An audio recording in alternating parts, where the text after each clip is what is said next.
now it's time to go into the AEW's biggest wasted talent list. And most of you are saying like AEW is using everyone they have at their best of their ability. There's no one that they aren't using properly. And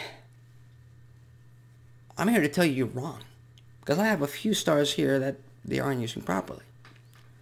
And I'm going to start with number 1. Andrade El Hidolo. Yeah, the guy made his debut a few months ago. Yes, he's a talented superstar. But as far as I know, as of this moment, I think he's a part of Matt Hardy's family. His stable.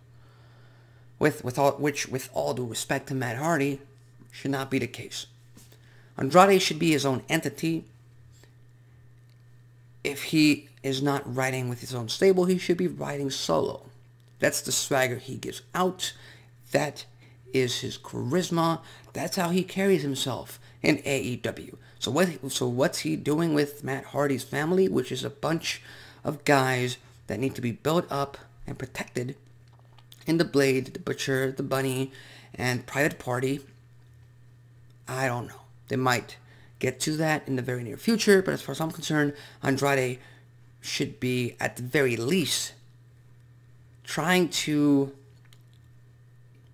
target Cody Rhodes or Sammy Guevara for any of those TNT championships. We've got, in my opinion, the biggest wasted talent AEW currently has on the roster, and that is the Machine, the Silverine, Brian Cage. This man is a former Impact World Heavyweight Champion. This man is the equivalent to Wardlow. He can powerbomb your ass. He can wrestle you to the ground. He can just stare at you and cause fear. That is Brian Cage. And we haven't seen him on AEW TV in a long time. At least not in a meaningful way. So AEW needs to fix that. They really do. I get it. They're trying to debut all these new superstars, which again works against it because they keep using all these debuts to try to get the numbers up, and it's just not working. So Brian Cage would be much better served either being used properly on AEW, whether that be Rampage or Dynamite, or just leaving the company altogether. Go back to Impact Wrestling. Hell, make a statement in WWE, which is very hard. It's going to be very hard for him. We've got two guys who currently have a mouthpiece that they don't need because they have the mic skills and the charisma and the swagger and the presence to do it themselves. But the fact is, both of these guys are far too entertaining and far too good at what they do to garner any real heat for a long time without getting cheered. And that's why they need someone, a mouthpiece that people just hate. People just love to boo. And as a matter of fact, he's very annoying, and that is Dan Lambert, who if you Impact fans may remember from his 2017-2018 run with the company. But I'm talking about Ethan Page, former member of the North in Impact Wrestling, and Scorpio Sky, former member of SCU in AEW. These two guys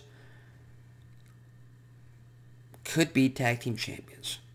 These two guys should be tag team champions.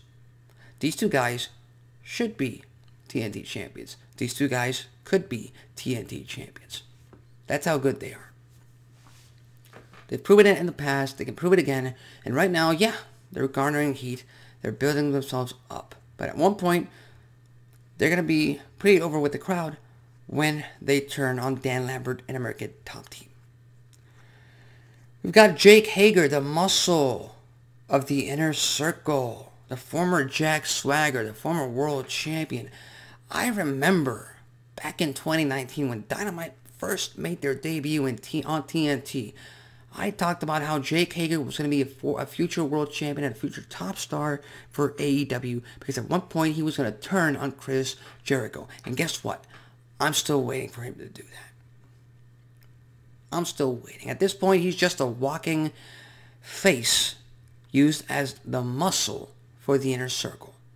And he had very, very entertaining segments with MJF and Wardlow. That whole Vegas thing where they're just busting up guys in the bar with Wardlow, that killed me. That's pretty much out of a freaking movie scene.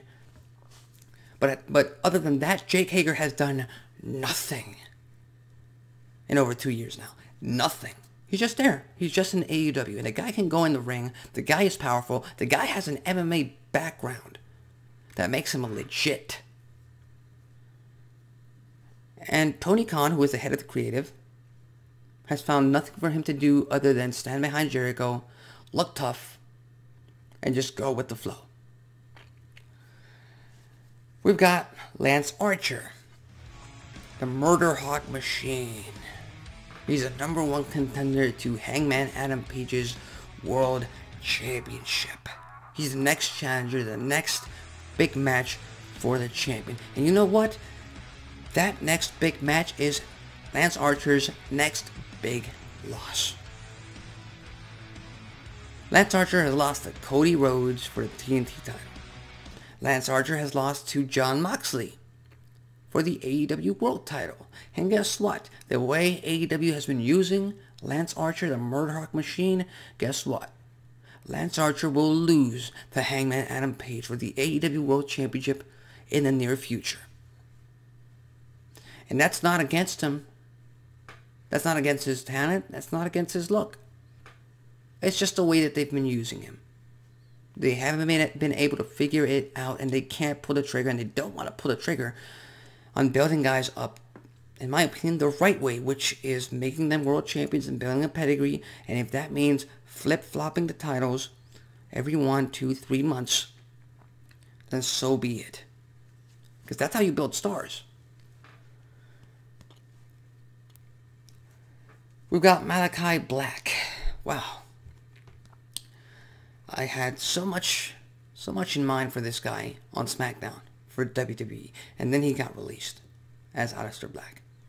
Then he made his debut for AEW as Malachi Black, and I thought they're about to build him up for a big main event spot once they get a babyface champion in. And right now, Malachi Black is doing nothing but trying to get guys like Brian Pillman Jr. over. Nothing against Brian Pillman Jr. Nothing against Brian Pillman Jr. But this is doing nothing for the House of Black. And that's something that Tony Khan should reconsider and try to fucking, try to figure out a new way of inserting Black into their television program.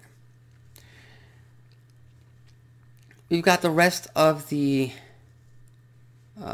Team Taz, Sans Hook, who I think they're using amazingly. The way they're using Hook, that's the right way to do it. Slow build for one of the most long-awaited rookie debuts of all time. That's proper. But Ricky Starks and Powerhouse Hobbs, they're kind of in the same boat as Brian Cage. They've done nothing. And Ricky Starks is the FTW World Champion. Boo-hoo. That's not a real title. To me, that's like the $1 Million Championship. You might call it a championship on TV. You might have matches that are sanctioned by the company on their shows. But it's not the company's title. It's not a real championship. And I'm sorry, Taz. I really am. But it's not. And Ricky Starks is someone who I first watched on NWA Power, and I just saw this guy with so much power, with so much charisma. He gave me the Rock type of vibes, whatever he got on the mic. And even right now on commentary, even right now when he's in that ring, the guy's entertaining. The guy can give you results, and the guy can just keep viewers glued to that screen. Unfortunately, again, AEW doesn't have enough TV time to plug him in a spot where he actually matters. The same with Powerhouse Hobbs. Another guy, quite like Jake Hager, quite like Wardlow, quite like Brian Cage, big, muscular type of guy who looks tough, can go in that ring, can make you feel fear, and make the superstars in that ring feel fear, and yet doing nothing. We've got Frankie Kazarian. the Elite Hunter. Remember that? Well, Kenny Omega's gone. Not because of Frankie Kazarian, but because of Hangman Adam Page and because he's injured. So what was the point of that? And where's Frankie Kazarian? Exactly. We got Wardlow. This guy is poised to be one of AEW's biggest stars, if they do it right. And they've been teasing it for the past few weeks. When Wardlow decides to turn on MJF, or when Tony Khan and the rest of the AEW creative team decide to have Wardlow turn on MJF, that pop, that reaction from the crowd, it's going to be nuts, and it's going to be one of the biggest moments in AEW history. And that's not trying to make a big statement. That is just the fact. That's just the truth in my mind. That's how talented I think Wardlow is. And then we've got 2 stars on the women's side of things. Kiera Hogan. Kiera Hogan is subpar to good in the wrestling ring. She proved it in Impact Wrestling, and in my opinion, if she had stayed one more year with Impact Wrestling, she would have become Knockouts champion. Hey, but the girl can talk. The girl can just swag her way around a segment and a promo, and the girl has personality. She is the girl on fire. And if AEW allows her to show that, she might be a pretty good rivalry and a pretty good opponent for Jade Cargill's TBS title. And then we've got the Professor, I think. I don't think they call her that, but I'm calling her that. The Professor, the Doctor, and I know she's not DMD, but she has a PhD in professional wrestling, and I'm talking about Serena Deeb.